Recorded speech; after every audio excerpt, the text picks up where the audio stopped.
million chemical products out there today, with new ones being added every year. Because so many of you work in areas where there are hazardous chemicals, there are state and federal has-com or right-to-know standards. The goal of these standards is to make sure you have the information you need to work safely with hazardous chemicals. Labels and material safety data sheets are a key part of that information. Welcome to my laboratory. Every time you work with a hazardous chemical, you could be in danger. To lower your risk of injury, you need to know exactly what chemicals you're working with and what hazards they present. A good place to start is with accurate labels.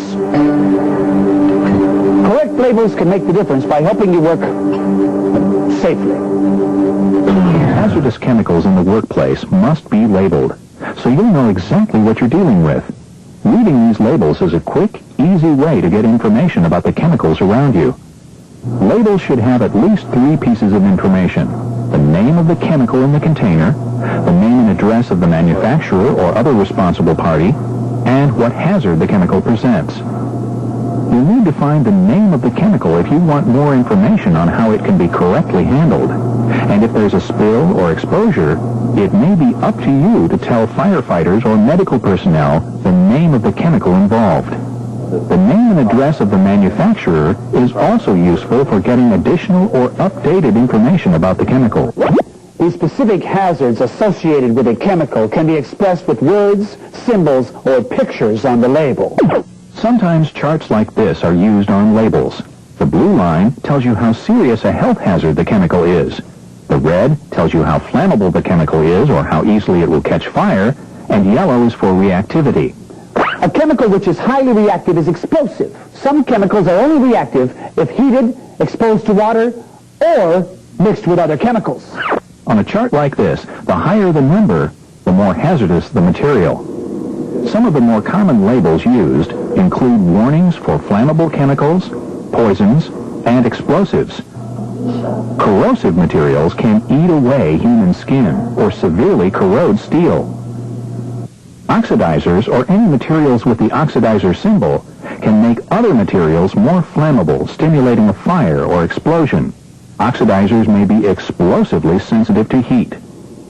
A chemical that's labeled carcinogenic is associated with an increased risk of cancer. One symbol that's commonly used is a W with a line through it. Chemicals with this symbol on the label are dangerous when wet. Keep these chemicals out of contact with water. Besides the basics, labels may also have information about the personal protective equipment you should use and list special handling requirements. While most containers of hazardous chemicals must be labeled, there are exceptions. These exceptions may vary from state to state. If there are a number of stationary containers in a work area that all have similar contents and hazards, employers may post signs or placards with hazard information. If hazardous materials are within stationary process equipment, employers can use process sheets, batch tickets, blend tickets, or other written materials instead of container labels. These other written materials must have the same information as labels and be readily available to employees working around the chemicals. Sometimes an employee uses a portable container to take a chemical from the main labeled container. If the chemical is used right away by that same person, the portable container doesn't have to be labeled. But it's still a good work practice to label all secondary containers whenever practical. The other exception to the rule about labeling is pipe systems. Employers are not required to label pipes containing chemicals. Labels can provide quite a lot of information, but to get more specific details, you'll need to get a material safety data sheet.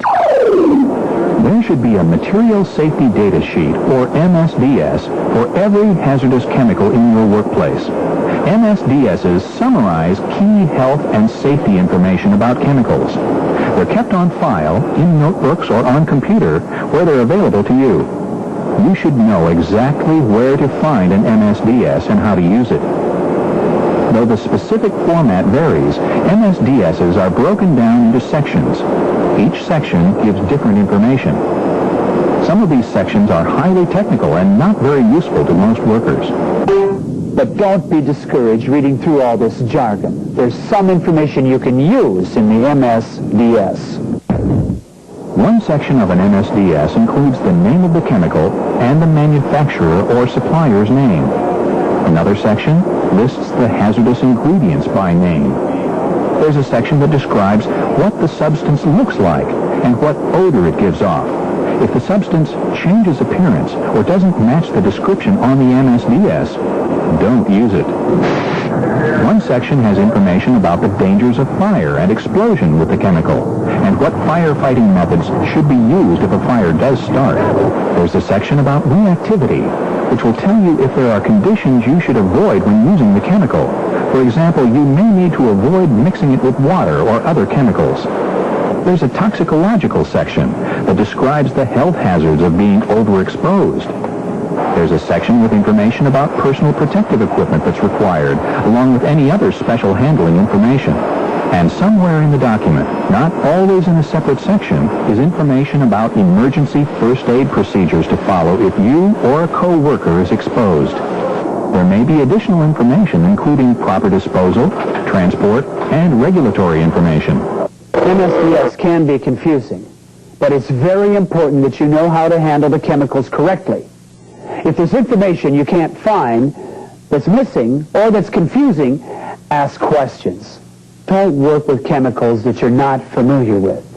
To take some of the confusion out of MSDSs, the American National Standards Institute has published a new 16-section recommended format.